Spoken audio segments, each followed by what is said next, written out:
Welcome to the Bomb Squad, where we appreciate the underappreciated. I'm filmmaker Andrew Hada. I'm here with my co host Joshua Epp, and we're here to talk about movies. Now, for the last few weeks, we've been kind of cheating because the goal of the podcast is to watch movies that are underappreciated, like Stir of Echoes, that people either missed or didn't see, but it's also to kind of watch movies that are universally despised and kind of find the good in them. And we've been kind of slacking on that. Like we came out of the gate hot with Freddy's Dead, and then we kind of stopped trying because we were just watching good movies. But we're back, and we've decided to do something that we hadn't done ever. We picked a movie that neither of us had seen before that's universally panned. And we're going to try to find the good in it. And so this week we chose Mary Shelley's Frankenstein, directed by Kenneth Branagh, starring Kenneth Branagh, rewritten by Kenneth Branagh, and ruined by Kenneth Branagh. And it also stars... Kenneth Branagh plays Victor Frankenstein. What's his name? Robert De Niro plays the monster, which was hotly contested. It's like the thing everyone knows about it. Or Frankenstein's monster. And then Helena Bonham Carter plays Frankenstein's wife, which we'll get into. So he's a doctor who becomes obsessed with bringing the dead back to life, and he succeeds, regrets his choice, and is at odds with the monster man he has created. It's the general premise of the film. I feel like everyone knows about Frankenstein's monster. That's why I made Josh do a plot synopsis. Josh, have you ever read the book? No.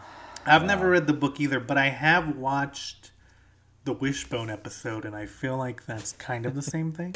What's the story, Wishbone? No, okay. So this movie was made after Bram Stoker's Dracula, directed by Francis Ford Coppola. It was supposed to be directed by Francis Ford Coppola, but he kind of stopped so that Kenneth Branagh could make it. And it's like produced it. Though, yeah, so, it almost feels like, I know that it was kind of marketed as an almost sequel. Like they were trying to do like a Universal Horror Pictures cinematic universe, and you kind of felt that if this movie had succeeded, they would have moved on to like H.G. Wells' Invisible Man or something like that. But it did not succeed. It was universally panned. It bombed in the box office.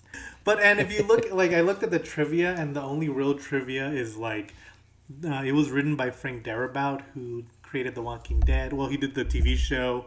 He also wrote Shawshank Redemption and The Mist. And he wrote this script, and then he got in fights with Kenneth Branagh, and he's disowned the movie. And then Francis Ford Coppola produced the movie, then he got in fights with Kenneth Branagh, and then he disowned the movie. So there seems to be a common link as to why people don't like this movie. Oh, it didn't seem like anyone was passionate about this. Like it seems very... I think the biggest problem...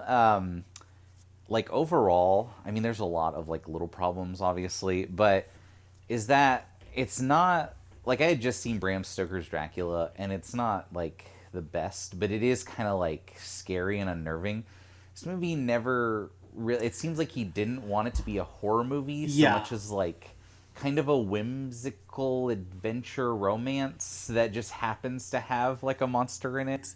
But it does have like really sweeping music all the time, even when they're just sitting there talking.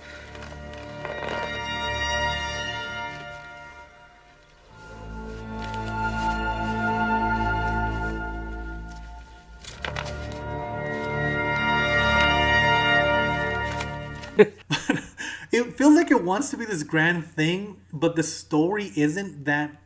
Like, the story is grounded, and so it's like constantly at odds, where every time I heard the music, and the music's not bad, it just never fit any of the scenes that it was supposed to.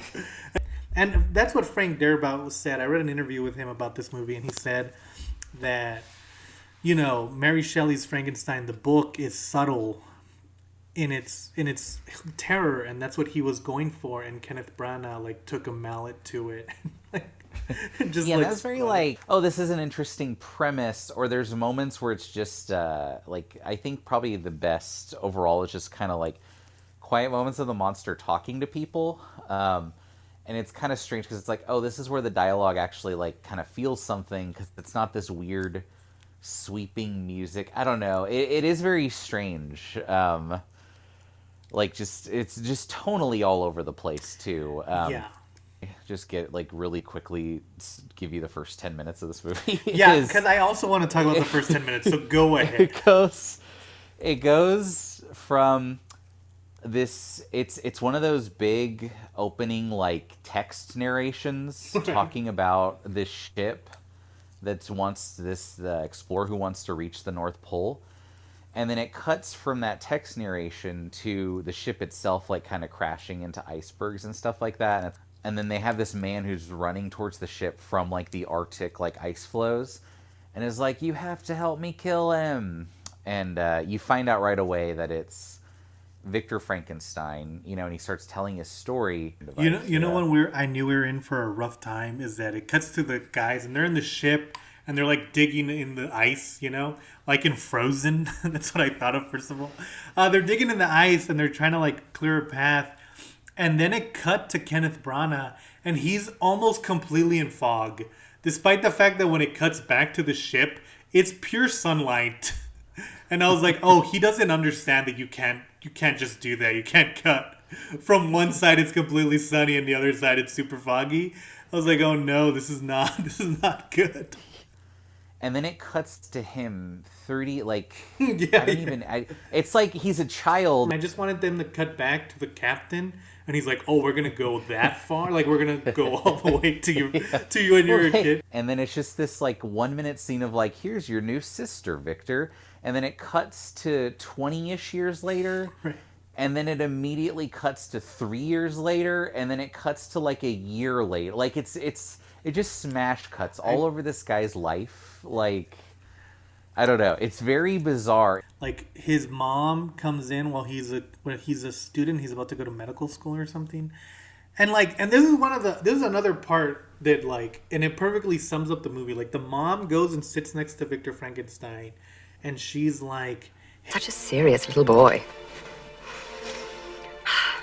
You've become such an earnest young man. much like Josh, she just rattles on and she's just giving exposition, and that happens like almost every single time anyone talks. So Helena Bonham Carter, she plays the sister, and so the first scene is the first scene we see Victor in the flashback. It's him as a little kid. They introduce that he has a new stepsister, and they say, "I want you to treat her like the stepsister." And then there's another scene that's weird where they catch lightning. I don't know what the fuck that scene was. But then the next scene after his mom dies, it's them at a party, and he takes they're dancing. He takes her away, and then she's kissing him, and I'm like, wait, isn't that her sister? And then he goes, "Are you my sister?" Sister. Friend. Lover. Wife. And I don't know if in the book they were brother and sister. And obviously back in the time, maybe it wasn't as big a deal to marry your sister. But we're not watching a movie that was made back then. We're watching a movie now. And clearly no other fucking Frankenstein story has... they've all skipped that part. And it feels like this movie not only doesn't want to skip that they're brother and sister, but it wants to really reiterate. It's why do you keep reminding me of this? Yeah, I will say, once the monster is created and escapes, you are interested for a while. You're like, okay, because it just kind of you just start following him very abruptly, and it doesn't actually go back to Victor for a while, and you're like, right. All right, this is actually pretty interesting. And I think now we can kind of talk about the good stuff in it. I think the only good thing was the thing that I thought was going to ruin it, which is the best thing about this movie is Robert De Niro's performance. Or maybe just his makeup. I agree. Well, no, I think his makeup is good. And I kind of thought that would be the case with De Niro, because I'm there's no way De Niro actually thinks this isn't bullshit. You know, like, he just seems like such a serious person. But he actually, like, puts in a performance where anytime it's just him actually, like, talking and stuff, you're like, damn, this is pretty good. You know? Like, yeah. And he it's manages... weird that he, he saves it. Yeah, in a sense. Like... Yeah, he manages to elevate the fucking stilted-ass dialogue. And, yeah, like, he even... Like, I don't... You know, I mean, it's Robert De Niro, but... He even manages to kind of stifle his very thick accent that he has. And so you don't think, like, my biggest fear was that you're going to go in and Frankenstein's monster was going to have, like, a thick New York accent, you know? But no, he just sounds kind of like, I mean, he sounds like a man, but he doesn't have any distinguishable accent. Frankenstein! They really don't play up his menace or the horror of him. I mean, his makeup is actually really good. Like, I would say that is kind of the strength of it. And then immediately Kenneth Branagh's like, oh, what have I done?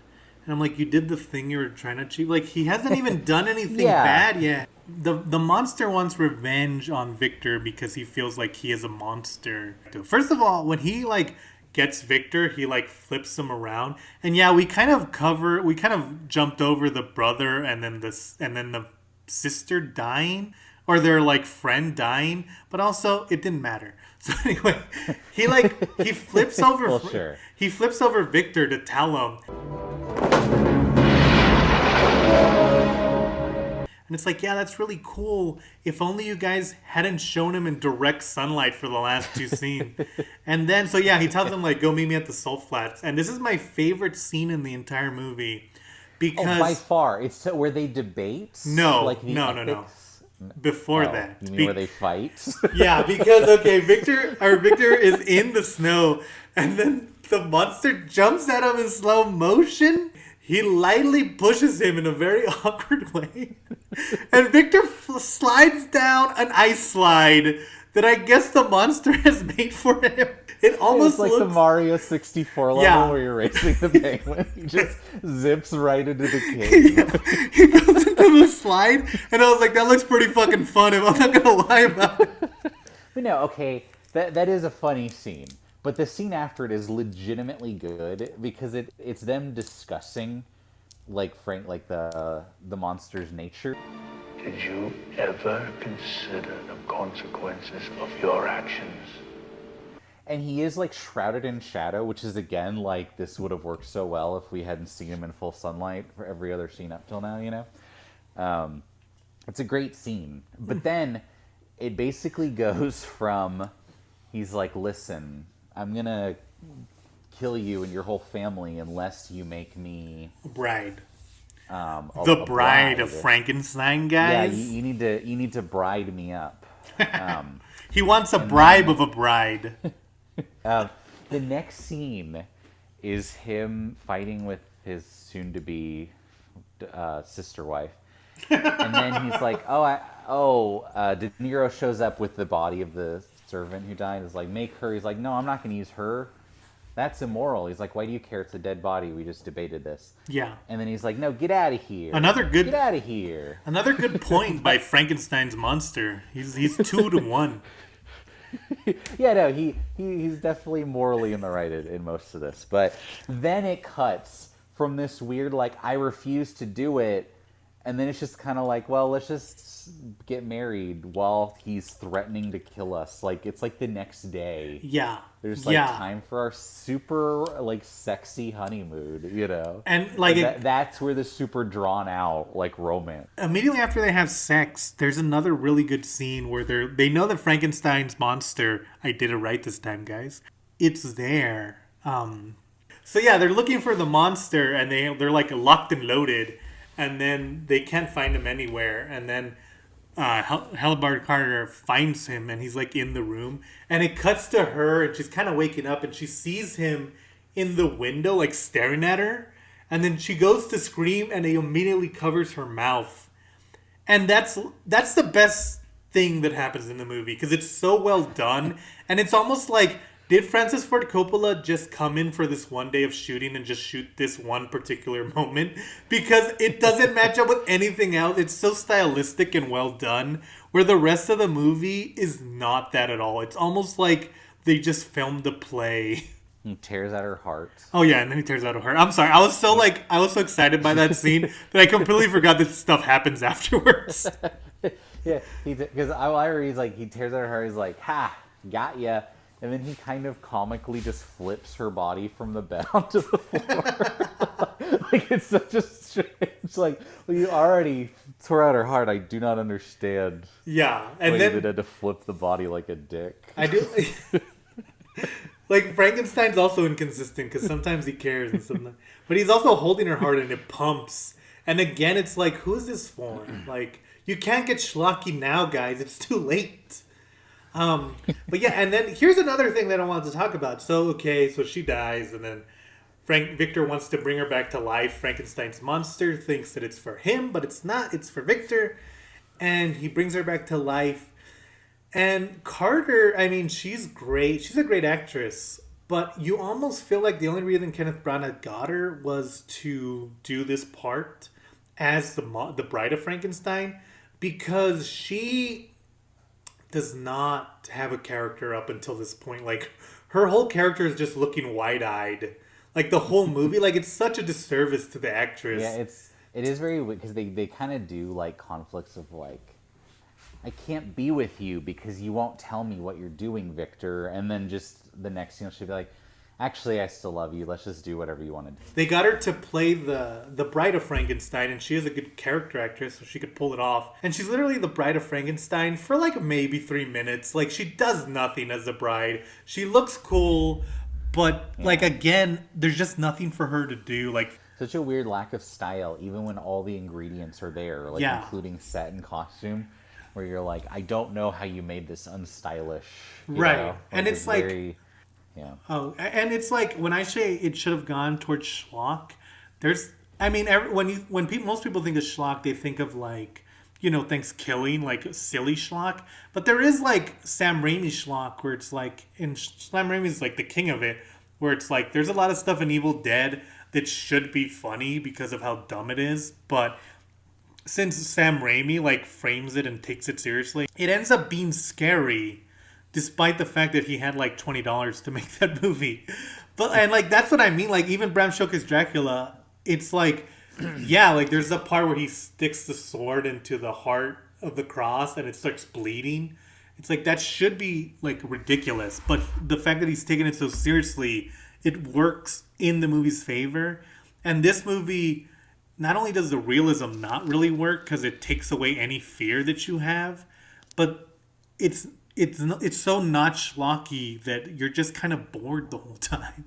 Even when there's a monster attacking. It's never a horror type vibe. Yeah, and I think the main problem with the movie is that exposition heavy, sister love heavy.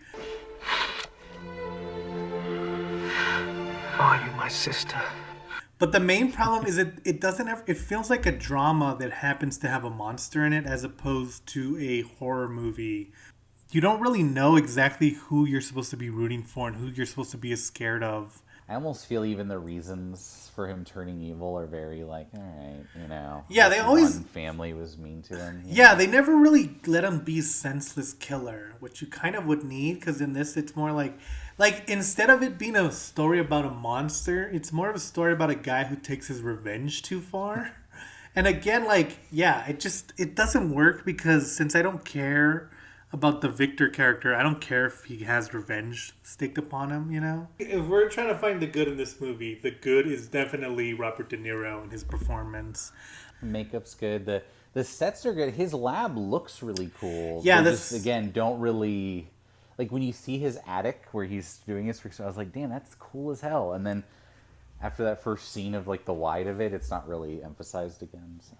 Yeah, it's good to watch it to kind of see how important camera angles are. Because if you, especially if you watch this one and Bram Stoker's Dracula, back to back, because it really, the sets are good, the makeup is good, and it's just really the camera work, as far as lighting, framing movement that really hinders the movie because it never really like start and then it goes and fits and starts, you know. If you're a fan of sisters and brothers being married, this movie is for you. But yeah, okay, so that was a Bomb Squad. And if you guys have any ideas for movies you want us to watch and try to figure out what's good about them, or if there's movies you like and you want us to watch to prove everyone wrong, yeah, let us know in the comments below. So yeah, like and subscribe on our channels. We're getting more subscriptions every day, and we got a lot of podcast listens this week, so that was cool. But yeah, this is Bomb Squad. We'll see you guys next time.